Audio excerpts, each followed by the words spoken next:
can you tell me about your certification for Essentials of Performing Arts Medicine? Oh, sure. Yeah. Okay. That's the course that's offered by the Performing Arts Medicine Association. It's offered every summer for anyone who's interested. And I think previously it was always you had to go to the conference and you would attend sessions and get the certification. Now I believe they're continuing to offer it as an online option for people. So, and they offer it for, this is my plug because I think it was such a great course. They offer it for anybody. You can be a professional, a medical professional, or you can be an artist, and they have kind of different tracks, for the information, depending on what your field is. And you can say I'm an instrumentalist or I'm a dancer, whatever that might be. And I kind of stumbled across that course as part of my research.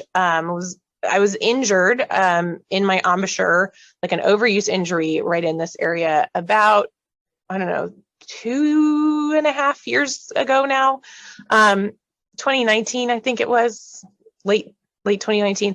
And I just couldn't find a lot of information. And I was scared. And so I didn't really want to talk to a lot of people because I was scared of what they were going to say, whatever that was. In retrospect, I should have talked to people, but everybody has different ideas too. So it was good for me to kind of feel it out, but I was just searching for information, and it was such a struggle for me to find information that I felt like was relevant to me and would help me know what had caused my injury and how I was going to heal it, and then how I was going to come back to playing.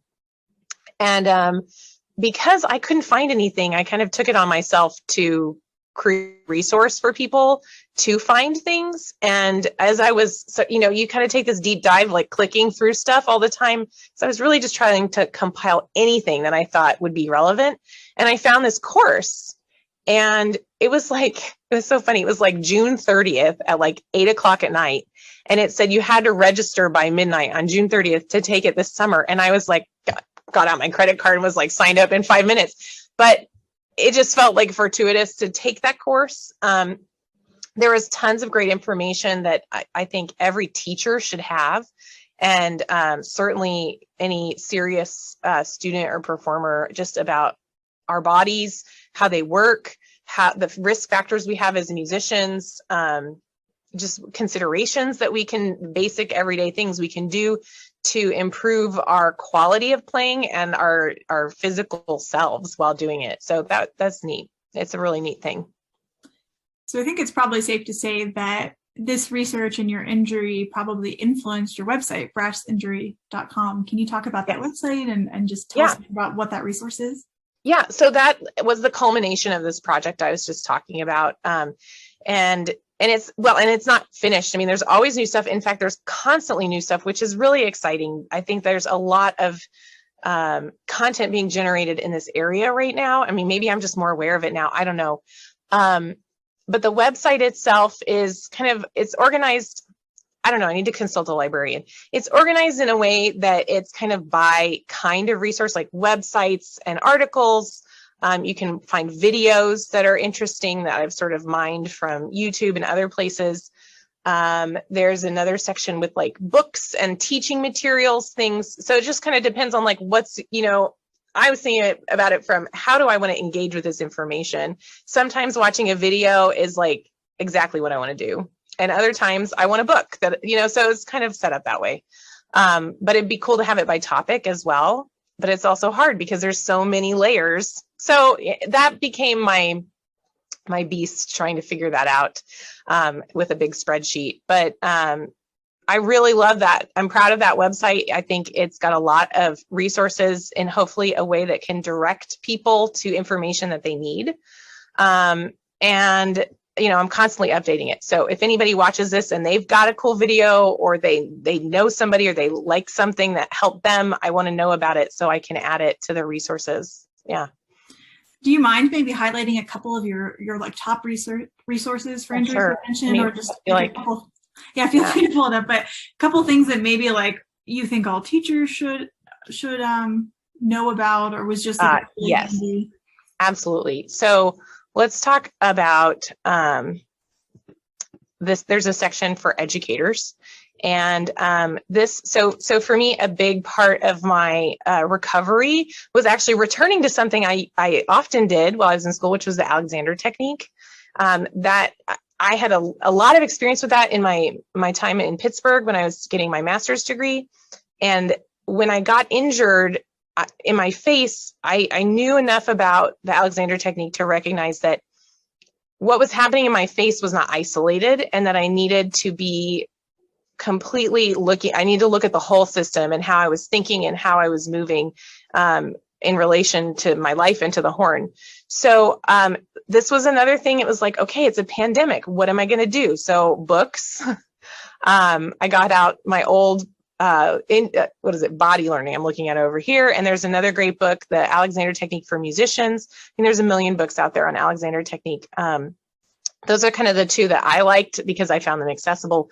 But I also was able to start working with an Alexander Technique teacher online, which I would never have done before because it's such a hands-on thing, but it was wonderful. And anybody who's ever looking for a good brass aware person, Stasia Sienna, who goes to Kendall Betts and teaches at Roosevelt, she's just wonderful and so good at communicating things through Zoom. That's what was really impressive to me.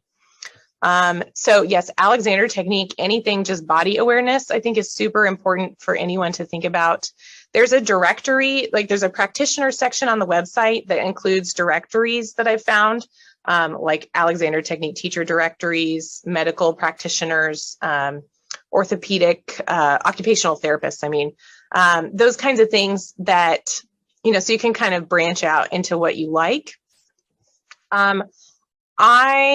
What else do I have on here? Some teaching aids, like, of course, thinking about air and efficiency as brass players, but recognizing that students, like, we can talk about it all we want, but maybe they need a visual representation, like the breathing bag or the Inspiron, something to show them what their air is doing, so that they have a tool that they can come back to.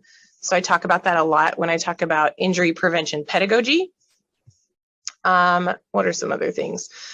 Anatomy, learning about the anatomy and understanding. I think there's sort of this like brass player mystique that's like, oh, they're my chops.